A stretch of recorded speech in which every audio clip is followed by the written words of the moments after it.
జయంతి ఉత్సవాలను ఘనంగా నిర్వహిస్తున్న రాష్ట్ర ప్రభుత్వానికి మొట్టమొదటిసారిగా ధన్యవాదాలు తెలియజేస్తున్నాను.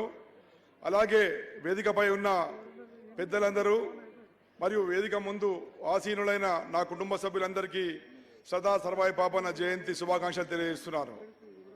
సర్దార్ సర్వాయి పాపన్న చరిత్ర 350 సంవత్సరాల కిందనే కుల వృత్తి మీద మొగలాయిలు పన్ను విధించడంతో తిరుగుబాటు మొదలై ఆయన ప్రస్థానం కిలా షాపూర్ కోటను జయించిన ప్రస్థానంతో మొదలైంది.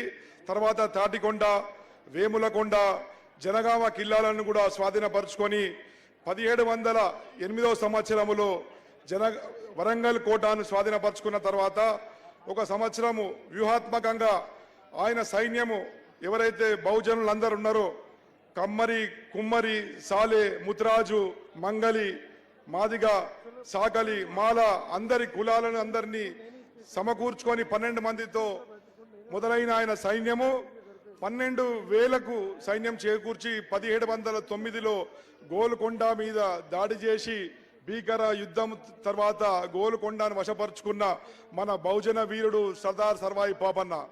ఆయన మన కులంలో పుట్టడము మనమందరము గర్వపడవలసిన విషయము.